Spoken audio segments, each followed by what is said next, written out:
irmãos e amigos que nos seguem por meio do canal do YouTube da Igreja no Gama. Espero que estejam todos muito bem. Hoje eu quero dar continuidade, aos compartilhamentos dos capítulos desse livro. Quem tem ouvidos que ouça, do nosso querido irmão Pedro Dong. Hoje eu quero compartilhar do capítulo 4, que tem como título Ser Fiel até a Morte.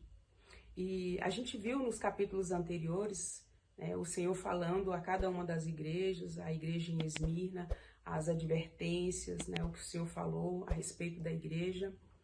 E para dar início a esse capítulo, eu queria abrir aqui um parêntese e falar como que surgiu a igreja em Roma, como que essa igreja surgiu.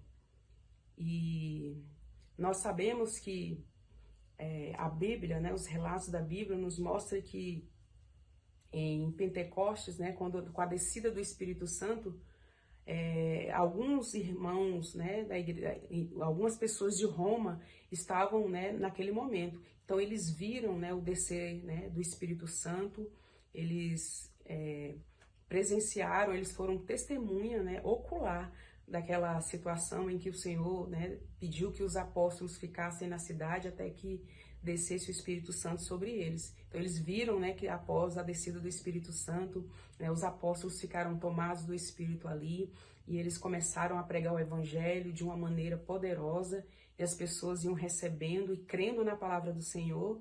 E essas pessoas de Roma estavam ali naquele momento. E muitos deles, muitos mesmo, receberam a palavra, foram batizados e ficaram assim encantados em ver aqueles apóstolos ali, muitas pessoas simples, eram pessoas simples que falaram naquele momento na própria língua materna de cada uma daquelas pessoas que estavam ali ouvindo aquela pregação do Evangelho. Então as pessoas foram muito cativadas por conta disso e elas creram no Senhor e muitos foram batizadas. E ao retornar para Roma, a igreja ali começou a surgir, os irmãos de Roma. E aí, nesse contexto, a gente vê a perseguição que o Império Romano começou a fazer com os cristãos da época. Porque os cristãos, eles, com a pregação do Evangelho, com o poder de Deus sobre a vida daquelas pessoas, os cristãos iam se propagando, aumentando cada vez mais. E aí eu quero fazer uma leitura, com relação a essa perseguição e aos sofrimentos dos cristãos na época, em Apocalipse 2, o versículo 10, que o Senhor nos dá uma advertência, nos traz um pouco de calor para o coração daqueles cristãos para que não ficássemos entristecidos por conta da perseguição que se vivia naquela época. Ele disse o seguinte: não temais as coisas que tem de sofrer. Eis que o diabo está para lançar em prisão a alguns dentre vós, para ser expostos à prova, e tereis tribulações de 10 dias. Ser fiel até a morte, e dar-te-ei a coroa da vida. Foi isso que o Senhor falou, a igreja em Esmirna, em meio às provações, às tribulações que eles passavam, às perseguições do Império Romano. E nos dias de hoje, nós também, enquanto igreja, sofremos perseguições. Não tanto quanto, a igreja em Esmirna, que eles sofreram, muitas vezes eles sofriam fisicamente, eles eram martirizados por conta do Evangelho, por conta, da pregação do Evangelho e pelo encargo que o Senhor ia dando aos irmãos naquela época. Hoje nós temos muitos sofrimentos na alma, às vezes nós temos dificuldade de pregar o Evangelho, nós nos sentimos, um tanto quanto retraídos para pregar o Evangelho, mas o Senhor, Ele nos encoraja, a ser fiel até o fim, porque no fim nós teremos galardoados, nós teremos, a coroa da vida. Isso é maravilhoso. Então, para dar início, eu queria falar 3 pontos aqui que eu ganhei nessa leitura desse capítulo, Primeiro, o trabalho de oposição de 4 imperadores romanos, que é Vespasiano, Domiciano, Nerva e Trajano. 4 imperadores que durante o Império Romano perseguiram ferrenhamente a igreja. O segundo ponto, o impacto da pregação do evangelho e do viver dos cristãos naquela época. Como abalava as bases da sociedade.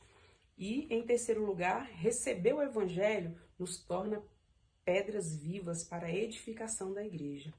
Então, com relação, né, a esses 4 imperadores, nós vimos, né, pela história da igreja, que esses imperadores, eles perseguiram de alguma forma a igreja. Uns com menos poder e outros com mais, né? Uns perseguiam muito mais, outros davam um pouquinho mais de liberdade para que a igreja fosse edificada. Mas o fato é que a igreja, ela sempre sofreu perseguição durante, né, o Império Romano. E, assim, em especial, né, esse governo aqui do imperador Trajano, ele, de princípio, ele deixou que a igreja crescesse, ele deu liberdade para a igreja, né, pregasse o evangelho e crescesse, né? Mas, com o passar do tempo, ele foi vendo, né, esse imperador, ele foi vendo que os cristãos ali iam se propagando de maneira, assim, estrondosa, né? Os irmãos iam se convertendo e iam seguindo a palavra do Senhor, né? E o que acontecia é que, pela forma que o Senhor ia ganhando as pessoas ali, naquele lugar, o evangelho ia se propagando, as pessoas iam deixando os ídolos, né? Iam deixando de comprar ídolos, né? Que era uma forte economia da época, e aí fazia com que abalasse, né, a base da sociedade. Então, a igreja começou a ser perseguida novamente. Então, a igreja sempre passava por períodos de perseguição e de sofrimento, para que as pessoas fossem convertidas, para que as pessoas recebessem o evangelho. Porque o evangelho, na verdade, não é uma religião, né? O evangelho, na verdade, é você receber a própria pessoa do Senhor para dentro de você. E quando você recebe a pessoa do Senhor para dentro de você, essa pessoa viva do Senhor, ele começa a transformar a sua vida. Então você passa a deixar muitos vícios que você tem e você vai seguir a vida do Senhor. E isso é maravilhoso, né? É o que acontece com os cristãos que vão recebendo o Senhor, né? E a igreja vai sendo edificada, né? O Senhor vai produzindo a igreja. O segundo ponto, a pregação do evangelho e o viver dos cristãos. Pois é, e aí nesse sentido, os cristãos, né, eles iam sendo convertidos, a sociedade ia mudando por causa que o poder de Deus, a transformação da palavra do Senhor nas pessoas faziam com que as pessoas fossem mudando, né? E isso, com certeza, ia abalando as bases da sociedade, que não queria ver que as pessoas continuassem ali recebendo o Senhor, né? Passassem a receber o Senhor e viver uma vida, né, conforme, né, o Senhor quer que nós vivamos. E isso fazia com que a sociedade fosse ali perdendo, lucrando, né, financeiramente mesmo. O terceiro ponto, receber o evangelho nos torna pedras vivas para a edificação da igreja. E quando nós recebemos esse evangelho, realmente a gente vai sendo transformado pela palavra. E aí eu quero ler aqui um versículo que está em 2 Pedro 2,19, que diz assim: temos assim tanto mais confirmada a palavra profética, e fazeis bem em atendê-la como uma candeia que brilha em lugar tenebroso, até que o dia clareie e a estrela da alva nasça em vosso coração. E aí o Senhor nos chama a atenção para a palavra profética, né? Nos dias atuais nós temos assim recebido, né, uma direção do Senhor por meio da palavra profética. Nós temos a palavra escrita, né, que é a nossa Bíblia, a qual nós não devemos deixar de ler nem um dia, porque eu aprendi que se a gente ouve um versículo, talvez não possa produzir nada na nossa vida, né? Por exemplo, numa pregação, né, que a gente vá a um culto da igreja, se o pastor lê um versículo, talvez isso não possa produzir nada no nosso dia, possa fazer muita diferença, mas se a gente passar a ler a Bíblia durante um dia, isso também pode não causar grande coisa, mas se a gente ler 2 dias, isso vai mudar a nossa vida. 3 dias, muitas coisas serão transformadas em nossas vidas. Mas se a gente ler de 4 a 5, 6 dias por semana, a nossa vida será totalmente transformada. E o desejo do Senhor é justamente esse, nos transformar, para que nós sejamos pedras vivas para a pregação do Evangelho, né? O Senhor deseja que cada um de nós receba essa palavra do Evangelho para que a gente se torne pedras vivas, né? Porque há duas situações, né? Nós precisamos pregar o Evangelho, né? Levar as pessoas a receberem esse Evangelho, e também temos a comissão de edificar a igreja. A apenas pregar o Evangelho, as pessoas vão receber ali, mas nós precisamos cuidar dessas pessoas. E o cuidado dessas pessoas é justamente, né, a edificação da igreja. E nos dias de hoje o Senhor, Ele tem nos introduzido numa esfera celestial que a gente pode seguir, né, fielmente, né, sendo obedientes à palavra, porque nós precisamos, assim, de 3 tópicos, né, para que a gente possa perseverar, né, até o fim. A gente precisa, né, de esperança, né, a gente precisa de fé, e a gente precisa também, né, do amor. Essas 3 coisas vão fazer com que a gente persevere, né, até o fim, né, e isso vai redundar na edificação da igreja. Esse tecido de amor, o qual o Senhor tem falado conosco nos últimos dias, a respeito de nos entrelaçarmos uns com os outros e com Deus, né, a fim de criar